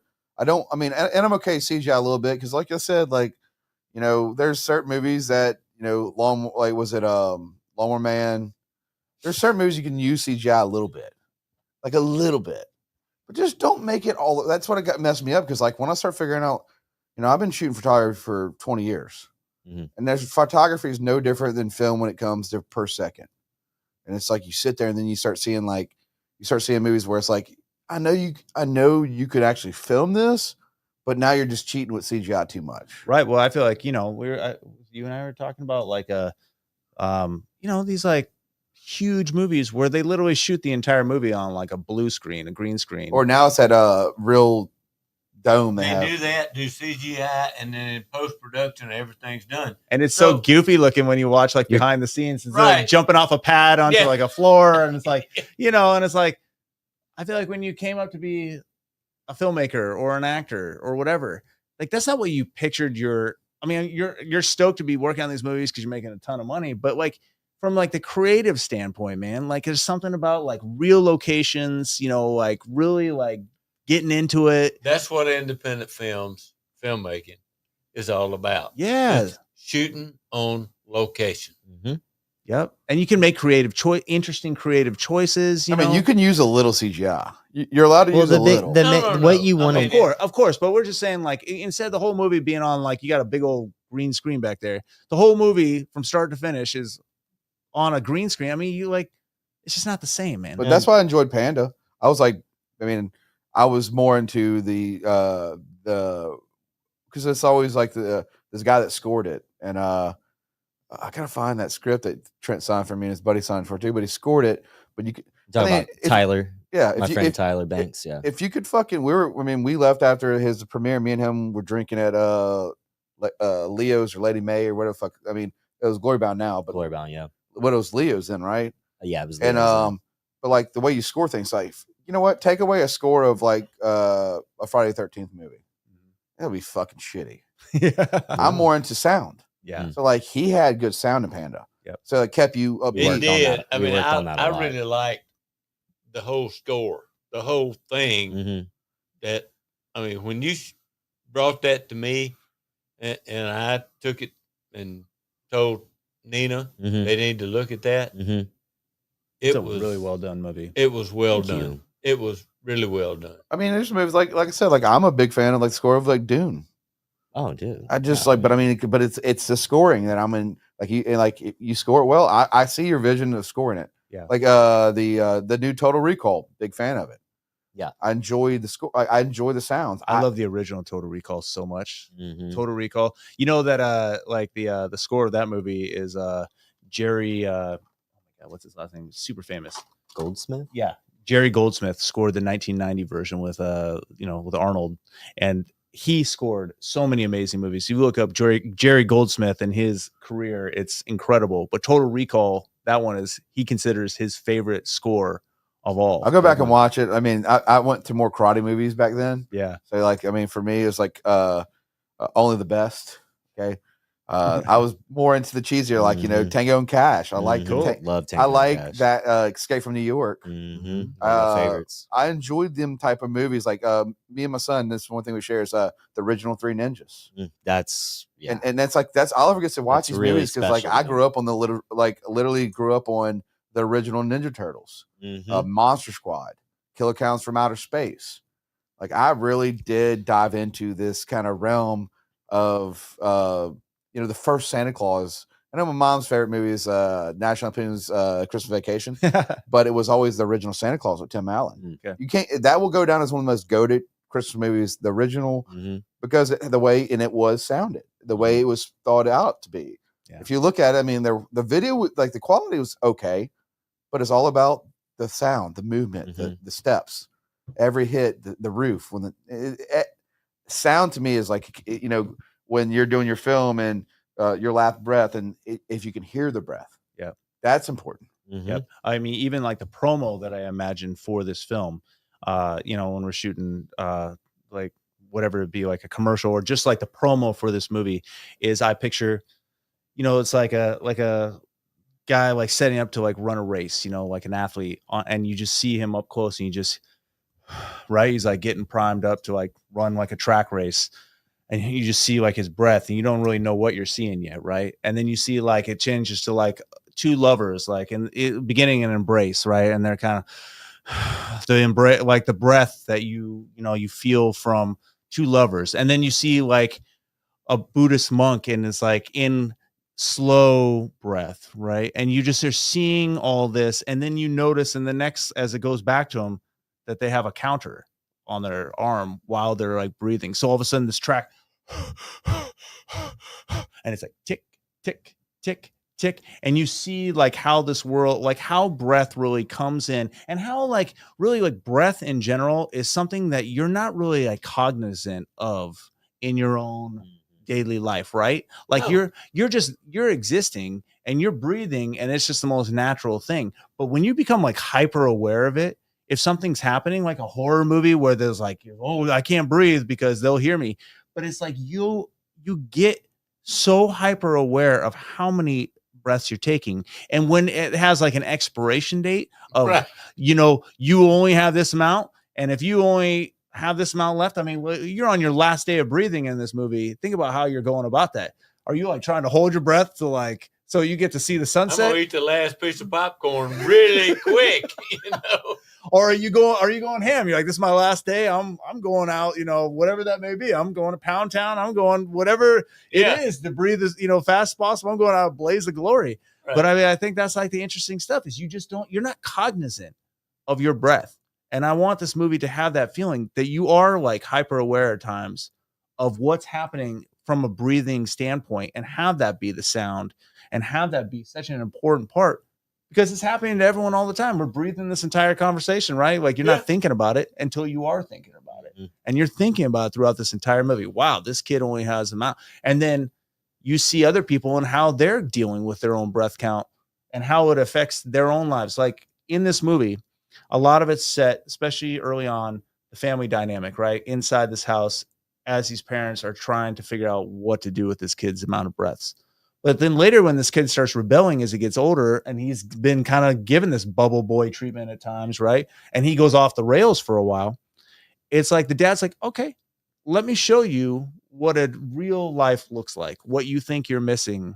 That's a great transition in the script. I call it, but a buddy of mine calls it the It's a Wonderful Life sequence. I agree. Where That's very it's like, well. That's here's very what well. here's what your life could have been, right? And so he goes out for a day, and you get to see all the things that come with real life. And then, for example, I'm not going to give too much of this like specific stuff away, but go to this car dealership, and the first person that they interact with is a young woman who works in the showroom of the car dealership, and she's the dad character comes up, and they're conversing, and they're talking about this problem that she has. And this problem that she has is that her boyfriend cheats on her all the time. And who does he cheat on her with? With other young women who have short breath counts, because they don't give a damn. Like, what does it matter to them? They're only around for X amount of time. They know that they're only going to breathe for this amount of time. So they just run wild, right? Like, instead of like the kid where he's been like, they're trying to stretch out his breath count. These people are like, forget it. Like, what does my life matter? Right? Like, I'm only going to breathe for this long. I know that's when it ends. So I'm going to like, I don't care about other people. I don't care about like what my actions are to other people, because I'm only going to be here for X amount of time. But that's the kind of like the vibe of this film is it kind of shows you, it gets you to think about like, dang, or the opposite, right? Or the opposite, where it's like, you're born with a massive amount of breaths, again, without giving too much away. We want to cast Morgan Freeman as a breath guru who is old, and he was predetermined with a ton of breaths. So then what do you do with that? Because people, if you were predetermined yourself with where you knew you were going to live to be the equivalent of 105 years old, your breath count was that large, right? You're like, well, that's a fucking long time. I would do every drug. I'd rob a bank. I'd do all kinds of cool shit. Exactly. That's exactly right. So then, like, how does society set up that world where, like, to accommodate that, where you are going to go run wild? Are they going to put you like, hey, if you're going to do that, go to this area? You know what I mean? Like, go to this place where you can run wild, because we know, how many breaths you're going to take, right? And so there's so many different things that go along with when you really are cognizant of your own breath, what that means. And that's, in this film tries to just take a slice of life version of that, where it's just a family and they're dealing with it in a small way. And then the people they interact with along the way. And then what happens when new people come in, next door, and then, et cetera. But there's so many other versions of this movie in the future that could be made. This one does well. Then all of a sudden you have different stories from different people of different socioeconomic levels, of different religious backgrounds, different cultures around the world. I mean, there's so many ways you can go. What if you're like super rich, right? And you have a kid and that kid's already living in an untouchable lifestyle, right? Like, it doesn't really matter. Do you give this kid a known breath count? Do you not? Or what if you're like a massive like CEO and you're planning your breaths? You're living to 850 million breaths, but you got it like meticulously down because you need the shareholders need to know that you got your breath count down to a science so they can trust in you to run this massive corporation. I love the fact that you figured out how to put censorship in this shit. I mean, I love that about it. But there's a lot of ways to go, Yeah, no, but I mean, I love the fact that you've embedded that situation of life, because you see that, like, you see that every day.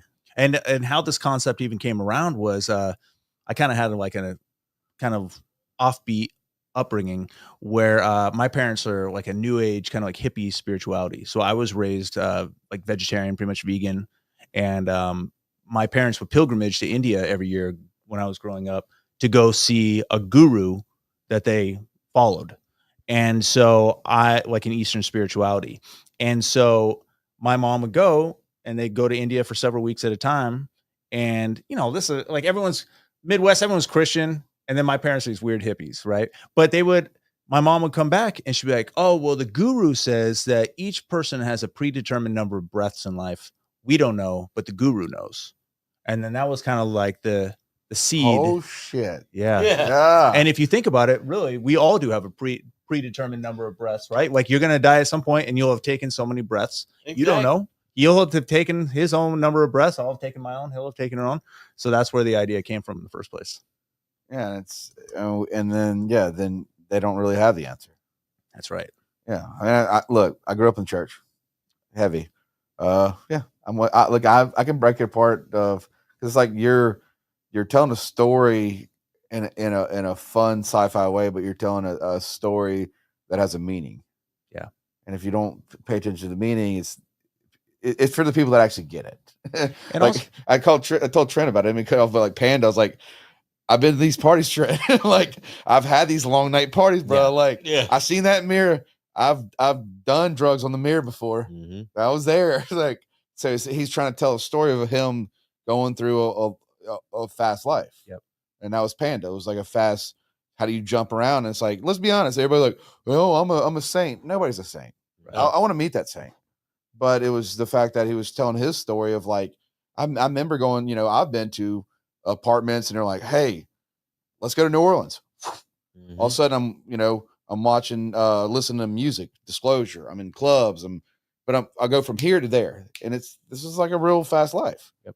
Same thing like with your situation with your mom being a, guru. And they're like, well, you got to be this certain way. You're like, what, Mom? Yep. And then now you're like, let me tell a story about it. Yep. That's exactly right. And then you think like, alternate stories for like future movies, is, what about people who get raised in the church, and they have this, set view of already like, this is what we're being told. This is what this is what this book says about what life is. Right. But then you have this new reality that kind of gets mixed in with it, where all of a sudden it's like, well, from a scientific point of view, now you have this breath count. How does that mix in with your belief system? Mm-hmm. That's right. Yeah. And, you kind of explore those things. I mean, those are like, there's like so many different like tangents you can go off in this universe. One of my favorites right now is Righteous Gemstones. Yeah. And then also Fistfoot Way. What's his first movie did? Fistfoot Way. Danny McBride did his first movie. It cost him $70,000 on a credit card. It was his karate movie. Nice. Have you seen that? I remember that. So it was his first ever movie he ever did. Him and his buddy Jonah Hill is actually his like director and writer now for all their movies. They do Vice Principal and all them, but they max out their credit cards to film this one movie about him being a karate instructor and had a Ferrari, like a 1980 Ferrari. It wasn't that good, but he had it was just, it was so much of a, I like indie movies. So I'm like, I didn't even know who this guy was. And I'm like, that looks cool. And then you watch it. It's like, this dude's trying to be like a full blown karate instructor, which is not paying the bills, but he's got the Ferrari, and everybody can relate to this, but the wife or girlfriend's cheating on him, but he loves teaching karate. He's trying to figure out his life.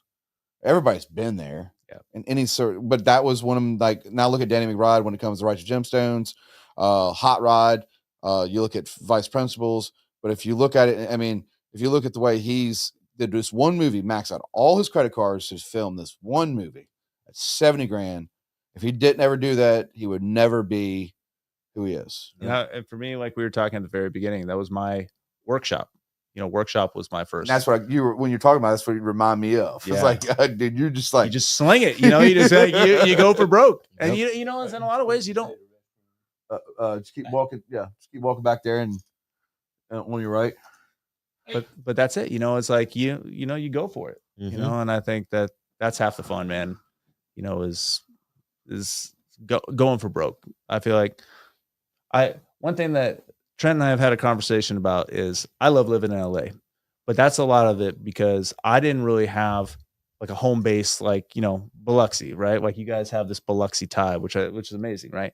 My parents bounced around so much that I never really had like a place that was, somewhere else to go. They're like, oh man, I miss living. Cause I only lived in Colorado. I bounced around house to house to house to house to house. I lived in, Northeast for a while, like in different places in Massachusetts. I live in Seattle. My parents were divorced. I was flying back. My whole point being that you're trying to find stability. And LA is the first place that I found like, okay, this is something that kind of like matches my personality, right? Like you go for broke. Like LA is the kind of place where you just go for it. And there's no fallback for me because this is like my home. And this is kind of just my personality anyway. It's like, I'm a creative guy and I have now closest to roots I have is now I'm married and she grew up in LA because of her parents, and it's like, this is my home and LA encourages you to go for it. And so it really it works out. Well, I'm glad. Great. I mean, I'm glad you make it a personal message because like I only watch movies that are personal. I don't watch movies that are just another CGI movie. It's got to be something. It's rare. I don't watch because I'm creating my own self. Like when I'm here, over there is a vinyl player. And I'm just designing shit. I don't need I'm in my own world. Like when these lights come off, I dim them down, music's playing, and I'm just in it. I'm gonna make something. I'm gonna look at a blank canvas and go, what can I create? And that's kind of like that's why like I say I probably watch one movie a month. Cool. But it's got to be a movie like I will, like I said, like Panda was a great movie, and it's not kissing Trent's ass. It was just a different expression of your mind. It was a different thought of. It was refreshing. It's kind of like Raising Arizona. Great movie. If you ever watch that movie, you'd be like, oh damn, like that's outside the box. Days of Confused. These are movies that will go down, and you look at Panda, and you're like, you fucking filmed the movie. It was not there. It was like a silent film that killed, and it was different. Sometimes it's cool to have different experiences of movies because most movies now are all the fucking same. I mean, like I love John Wick. I'm fine with one. Yeah. Fine with one, good. Good with that one. You don't like, I'll tell you another movie that I really love is Lost Boys. Oh my God, of course. Lost Boys is amazing. Yeah, but I mean, that's a movie. And now they're doing a new, I Still Know What You Did Last Summer, which the first one was that. Now they're doing a new one. And I'm like, shit. Yep. I hadn't even watched the new Screams yet. Mm-hmm. I'm pissed off about them. I was fine. Like Scream 1 and 2, I'll leave it at that. But like, I'm a big Michael Myers guy. So like, and I catch myself, but like, what was it? The Halloween 4, me and my buddy Zach, we're talking about all the time. It's like, was it 4 that they didn't even have Michael Myers in? That was 3. 3. It was the 3. Season of the Witch one. Yeah. It was like, what the that's like my favorite one. Is it? It's with you. Yeah, it kind of is. Oh shit. Yeah, and I think I like it because it's like I didn't like it, I think at first, because I remember renting it when I was a kid because I always remember seeing the poster in the video stores of the kids with the lunch boxes and the thing in the sky. And I was always really intrigued, and I was like, it's a Halloween movie, because I was aware of Michael Myers, and I remember not liking it, but then when I got older, it's like a cult classic to me now. Yeah, it's in I my love it.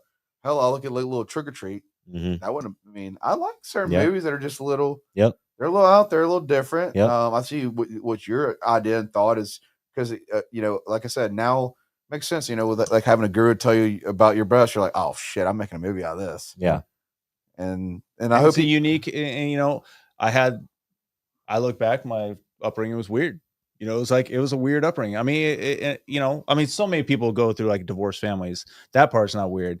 But the weird part was my parents were also these new age spiritual hippies, and in the 90s when it was pretty monoculture, right? Like everyone was like watching the same few shows on Mhm. TV, and it was just a weird weird upbringing, man. And mine was Righteous Gemstones. nice. No, so That was the yeah, that was like we don't want to talk about my upbringing because it was a long time ago before y'all. So, you look at the situation though, like for you to like, and that's cool. That like gives me a lot more respect for you, because like it has meaning about why you're doing this. Yeah, you're not, and it probably helps with you. I mean, it's pretty much like poetry. You're sitting there, I mean, you're writing it out, you're getting it out of your system, and you're putting it into a film when you can actually hold it in and just self-destruct. And I'll tell you something else. I knew that this film was a winner was when I first came up with the concept, right? I always will just throw ideas out of, like friends of mine or whoever it may be, like that I'm close with. And I'll be like, oh, I got this idea. Like, what do you think? And every time I would tell my female friends about it, they start crying. And I was like, because it just like triggers some sort of like emotional, whatever that is, like like a deep emotional, like somewhere in you got this, like there's something that like triggers something, and I was like, okay, this seems like just even the concept alone. I literally would tell people, and like women I knew would just start crying when I just tell like the basic kind of like idea of it. I was like, okay, this is good. And it was something such like a weird personal story for me, which I was always like you said, kind of like, oh my God. But now it's kind of like really turned into something amazing because of that. Well, I think it's really important too, like especially with us starting off being like, beginning like storytellers of starting finally getting to make films, is the more personal the better. Especially when you're writing. I mean, you're not trying to write like a autobiography or anything like that, but I mean, definitely taking from personal experiences and people and things like, I've through all of, like, I started writing again, and he helped me a lot. Like, I just wrote my first 2 feature films. And so it was really hard, and it's 2 kind of completely different films, but I found myself with, like, I would disconnect from it if I was started to stray away from, because you can only write about like what you know about. So it's like if I started to try to put other characters or a different place or a scenario or things, or just, I was able to kind of like implement that sort of whole, spirit of just what felt personal. And to me, the more personal, the better it all works out. Look at these beautiful people. Well, I mean, hello. that's a serious thing. I mean, and like anytime you want to brainstorm, I'll come and throw ideas with you. Absolutely. Like, I'll hang out with you and we'll brainstorm all kinds of stuff. Yeah. You start writing. And because on the next set, like I'd love to talk about, my stuff that I've been working on when it's ready later. But I mean, it's definitely really, it's some personal stuff. You guys. And hello. If you need me to expound on the films that have shot down here, we can do another one about that. Oh hell yeah, I'm down, dude. I mean, he knows a bunch of them, but 39 feature films. I mean, shit. Well, guys, we're gonna have a part 2, but people just showed up. We're gonna talk more and see where we can go with these. How they can get help and how we can grow this with Trent. And guys, thank y'all so much for tuning in. I'll even call you in from LA. I mean, I can with streaming, I can send you in. You can come in, right, and stuff. But I'm really glad I came in person. It's been nice to kind of get to know a lot of people. I think you have a cool concept, and it has meaning. Thank you. And guys, and I'll send you more information. And then when you start, I'll just add some ads for you to the podcast and just keep everybody up to date. Okay. That's great. And if you got houses, if they've been scouting houses, there's certain family home stuff. If you got, these kind of little ranch style homes that you think are available spots, send them to me. I'll send them to Nate. Another one is the dad drives a working man's like old Ford pickup. So like, maybe like a 70s or 80s, like more I like may have that already, but that's cool. But that kind of thing where the dad, he's kind of like a relic of a time before. Vibe, it's like in this ultra modern. So Lenny, my cousin Lenny, he's got a 1986 F-150, and I'll talk to Lenny. It's 1986. It's blue, and it's got the pinstripes. Oh, and it's beautiful! It's got he fully restored it. And I don't want it to be like too like souped up. Like no, it's I want it to be like just a pickup. A pickup. Yeah, that's right. Like a working man's pickup. All right, guys. Thanks so much for tuning in to the show. I love y'all, and thank you. Thank you so much. I'll see you probably next week. Thank you, Jordan. Always.